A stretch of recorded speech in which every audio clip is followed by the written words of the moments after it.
कुछ बच्चों की आंखों में रेड और ऑरेंज कलर भी देखा गया था, जो काफी रेयर था। और इस तरह के बच्चों को पता लगते ही खत्म करने के ऑर्डर्स दिए गए थे, क्योंकि इनकी शक्तियां बहुत ज्यादा खतरनाक थी। जल्द ही टेस्ट के दौरान डॉक्टर को पता चला कि रूबी भी ऑरेंज है, जिसके बाद स्क्रीन पर टर्मिनेट यानी खत्म करने का मैसेज फ्लैश करने लगा। डॉक्टर ने रूबी को कुछ ना बताते हुए बड़ी शांति से एक इंजेक्शन उठा लिया, जिसकी मदद से वो शायद रूबी को खत्म करने वाला था। रूबी को एहसास हो गया था कि कुछ तो गड़बड़ जरूर है, जिसके बाद उसने भागने की कोशिश तो की, लेकिन डॉक्टर ने तुरंत उसे पकड़ लिया। पर इससे पहले कि वो उसे इंजेक्शन लगा पाता, रूबी ने डॉक्टर का हाथ पकड़कर कहा कि वो ऑरेंज नहीं ग्रीन है। इस दौरान उसकी आंखों में ऑरेंज कलर भी चमका, जिसके बाद डॉक्टर ने चुपचाप रूबी की फाइल में उसका कलर ऑरेंज से ग्रीन कर दिया। इसका मतलब ये था कि रूबी के अंदर किसी के भी दिमाग पर काबू पाने की शक्ति है।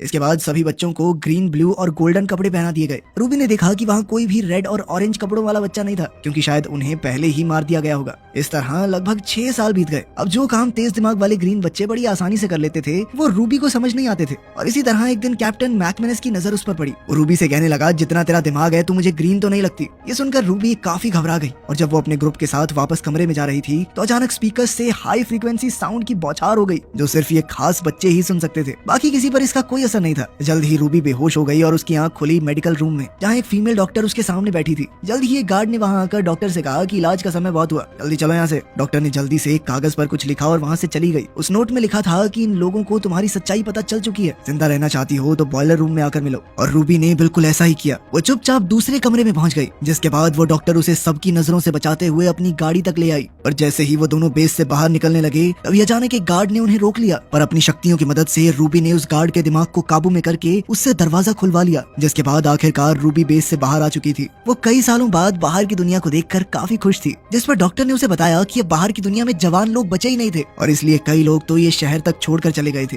तभी रूबी ने अपने माता पिता से मिलने की इच्छा जाहिर की, जिस पर डॉक्टर ने कहा कि ये बहुत खतरनाक होगा। साथ ही उस डॉक्टर ने उसे एक जीपीएस लॉकेट दिया, जिसका इस्तेमाल रूबी को मुसीबत के वक्त करना था, ताकि डॉक्टर और उसके साथियों को उसकी लोकेशन का पता चल सके। साथ ही डॉक्टर ने उसे बताया कि वो उसे एक कैंप में ले जा रही है, जहाँ रूबी जैसे कई और बच्चे भी मौजूद हैं।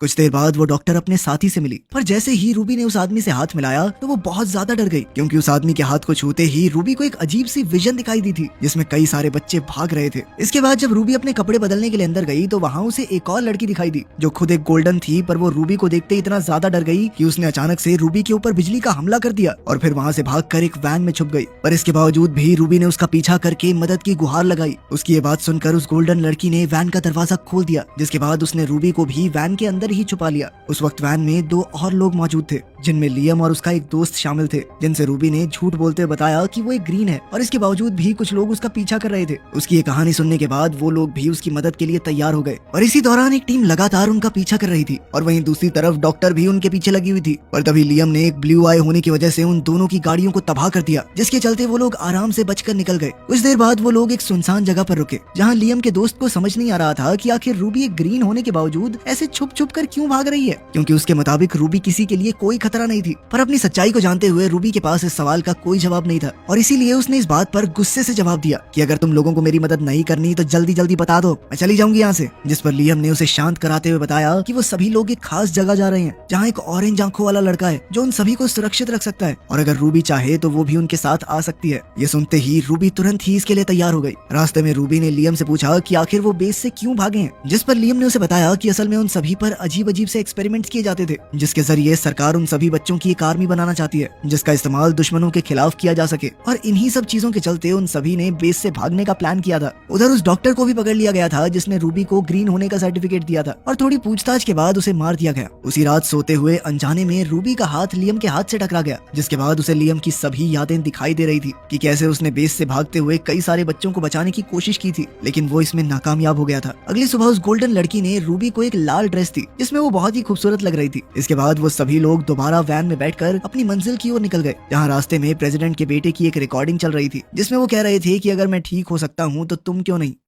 कुछ देर बाद ये लोग सामान खरीदने के लिए एक मॉल में रुके, जो पूरी तरह से खाली था, और तभी अचानक कुछ और बच्चों ने इन पर हमला कर दिया, जिसके बाद गोल्डन बच्ची ने अपनी शक्तियों से उन सभी को रोक दिया। असल में वो सभी बच्चे भी बिल्कुल इनके जैसे ही थे, और उनके पास भी कुछ जादुई शक्तियां थी, इसीलिए सभी बच्चों ने रात भर बैठकर ढेर सारी बातें की। इस दौरान लियम ने उस ऑरेंज लड़के का पता जानने की कोशिश की, ताकि वो सभी जल्द से जल्द खुद को सुरक्षित कर सकें। पर उन बच्चों का कहना था कि कोई भी इंसान इतनी आसानी से वहाँ तक नहीं पहुँच सकता, क्योंकि वो जगह बहुत खुफिया थी। पर तभी रूबी ने उस लड़के के दिमाग को काबू में करके उससे वो पता निकलवा लिया जो एक खास कोड था, जिसके बाद लियम का दोस्त और रूबी उस कोड का मतलब निकालने में लग गए। कुछ देर तक मेहनत करने के बाद जब उन्हें आखिरकार उस कोड का मतलब मिल गया तो वो सभी लोग बहुत खुश हुए। उस वक्त उसके बाकी सभी दोस्त भी वहाँ मौजूद थे और अब उन्हें समझ आ गया था कि रूबी ग्रीन नहीं बल्कि ऑरेंज थी। लेकिन रूबी को लग रहा था कि शायद उसके दोस्त अब उससे डरने लग जाएंगे, पर लियम के मुताबिक इसमें डरने वाली कोई बात थी नहीं। जिस पर रूबी ने उसे बताया कि असल में वो अपनी शक्तियों पर काबू नहीं कर पाती और अगर उसने अपनी शक्तियों का इस्तेमाल किसी पर अचानक से कर दिया तो उस इंसान की मौत भी हो सकती है। इसके बाद ये सभी लोग आगे बढ़ते रहे, पर कुछ देर चलने के बाद ही अचानक फौजी जैसे कपड़े पहने हुए बच्चों ने उन पर हमला कर दिया, पर तभी उनमें से एक ने लियम को पहचान लिया। जिसके बाद अपनी बातचीत के दौरान लियम ने उन्हें बताया कि वो बस रहने के लिए एक सुरक्षित जगह चाहते हैं। उसकी ये बात सुनकर वो बच्चे उन्हें अपने साथ ऑरेंज लड़के के पास ले आए, जो असल में कोई और नहीं बल्कि प्रेसिडेंट का बेटा ही था और वो रूबी और उसके साथियों को देखकर काफी खुश था। जिसके बाद उसने बताया कि असल में प्रेसिडेंट ने सबसे झूठ बोला था कि वो पूरी तरह से ठीक हो चुका है और असलियत में उसके ऊपर कई सारे एक्सपेरिमेंट किए जा रहे थे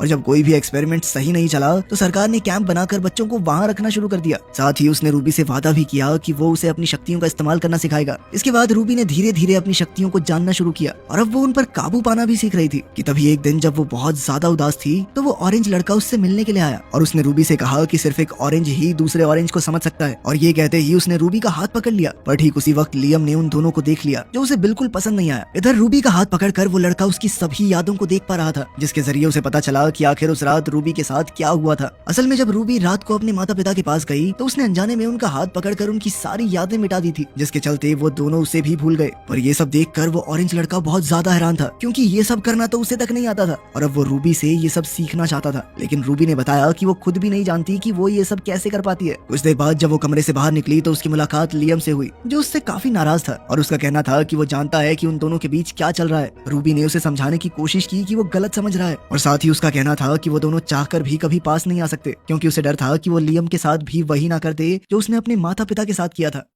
इसके बाद वो लेक के पास गई जहां उसकी मुलाकात लियम के दोस्त से हुई और उसने रूबी को बताया कि उसे यहाँ भी महफूज नहीं लगता। उधर वो ऑरेंज लड़का लैपटॉप पर किसी को बता रहा था कि उसके पास कितने ग्रीन, कितने ब्लू और कितने ऑरेंज बच्चे मौजूद थे। लेकिन ठीक उसी समय पर रूबी वहां पहुंच गई, जिसके आते ही उसने अपना लैपटॉप बंद कर दिया और असल में रूबी भी वहां पर लैपटॉप लेने ही आई थी ताकि वो लियम के दोस्त की बात उसके घर पर करवा सके। और ये मौका देखते ही उस लड़के ने रूबी के साथ एक डील करने की कोशिश की, जिसमें रूबी को उससे याददाश्त मिटाने वाली शक्ति सीखनी थी और इसके बदले में वो उसे लैपटॉप देने वाला था। रूबी भी इस चीज के लिए तुरंत ही तैयार हो गई, लेकिन उससे ये सीखते वक्त जब रूबी ने अपनी आंखें खोली तो उस वक्त वो लड़का उससे बदतमीजी करने की कोशिश कर रहा था, जिससे बचने के लिए रूबी ने उसके मुंह पर एक जोरदार मुक्का दे मारा। और जब वो उस कमरे से बाहर निकली तो उसकी मुलाकात लियम से हुई, जो रूबी से सारा सच जानने के बाद बहुत ज्यादा गुस्से में था और अब वो उस लड़के से बदला लेना चाहता था। लेकिन रूबी ने उसे किसी तरह से रोक लिया क्योंकि वो जानती थी कि अब वो लोग यहाँ पर महफूज नहीं है, अब उन्हें जल्द से जल्द वहाँ से निकलना था। उसी रात जब वो लोग वहाँ से भाग रहे थे तभी वहाँ बेस कैंप का जनरल पहुंच गया, जिसके साथ वो ऑरेंज लड़का भी था और अब जाकर उन बच्चों को पता चला कि असल में ये ऑरेंज लड़का भी है तो अपने बाप का ही वफादार। वो ज्यादा से ज्यादा बच्चों को इकट्ठा करके उनकी एक फौज बनाना चाहता था। इसके बाद उसने लियम को अपने काबू में किया और फिर उसे बेरहमी से पीटना शुरू कर दिया, पर तभी रूबी ने कमांडर को काबू में करके उसे खत्म कर दिया, जिसके ठीक बाद उस गोल्डन लड़की ने भी अपनी शक्तियों की मदद से बाकी फौजियों पर हमला बोल दिया। इसके बाद रूबी ने अपने बाकी तीनों साथियों को वापस जाने को कहा, जिसके बाद वो उस ऑरेंज लड़के के सामने अकेली ही खड़ी हो गई। फिर उसने पूरी फौज को काबू में करके उनकी बंदूकें उस लड़के की तरफ तान दी, पर तभी उस लड़के ने दोबारा काबू करके उन सभी को आपस में लड़वा दिया। रूबी की लाख कोशिशों के बावजूद उस लड़के ने रूबी पर भी काबू पा लिया, जिसके बाद लड़के का कहना था कि वो रूबी के अंदर से सारी उदास यादों को मिटा देगा और फिर उसके साथ पूरी दुनिया पर राज करेगा। तभी रूबी अचानक से होश में आई और उसने ऊपर उड़ रहे एक हेलीकॉप्टर को काबू करके उस लड़के पर गिरा दिया, जिसके बाद एक दूसरे हेलीकॉप्टर ने रूबी पर हमला करने की कोशिश तो की, पर लियम के दोस्त ने रूबी को बचा लिया। लेकिन इस सब में उसे काफी गहरी चोट लग गई थी और अब रूबी को समझ नहीं आ रहा था कि वो उसकी मदद कैसे करे। तभी उसे डॉक्टर के दिए हुए उस जीपीएस के बारे में याद आया। उस डॉक्टर ने बेस से भागने में उसकी मदद की थी, मतलब वो थोड़ा भरोसा तो कर सकती थी उस पर। जीपीएस के एक्टिवेट होते ही डॉक्टर जल्दी ही अपने एक साथी के साथ उन्हें बचाने के लिए वहां पहुंच गई। जल्द ही रूबी की आंख एक बिस्तर पर खुली और वो डॉक्टर उसके बेड के सामने ही कुर्सी लगाए बैठी थी। डॉक्टर ने बताया कि तुम्हारा जख्मी दोस्त हॉस्पिटल में है और उम्मीद है कि जल्द ही ठीक भी हो जाएगा, लेकिन लियम जल्द से जल्द वहाँ से निकलने की मांग कर रहा है। लाख समझाने के बाद भी वो यहाँ नहीं रहना चाहता और वो रूबी को यहाँ अकेला छोड़कर भी नहीं जाएगा। डॉक्टर ने यह भी बताया कि उनका मकसद प्रेसिडेंट को पकड़वाना है, वो उसके काले कारनामों को दुनिया के सामने लाना चाहते हैं और वो ये सब रूबी के बिना हासिल नहीं कर पाएंगे। रूबी नहीं चाहती थी कि लियम को कोई भी नुकसान पहुंचे, इसीलिए उसने लियम के करीब जाकर अपनी शक्तियों से उसके दिमाग से अपनी हर एक याद मिटा दी। इसके बाद रूबी ने उसे उसका बैग थमाकर घर जाने को कहा, जिसके लिए लियम तुरंत ही तैयार हो गया। अपने प्यार को उसे भुलाकर जाता देख रूबी की आंखों में आंसू आ गए, लेकिन वो जानती थी कि यही सही है। दूसरी ओर हम प्रेसिडेंट के लड़के को देखते हैं जो अभी तक जिंदा था। इस वक्त वो अपनी आर्मी के सामने खड़ा था जिनको उसने अपने वश में कर रखा था। वहीं रूबी भी उसका सामना करने के लिए पूरी तरह से तैयार थी। यहीं पर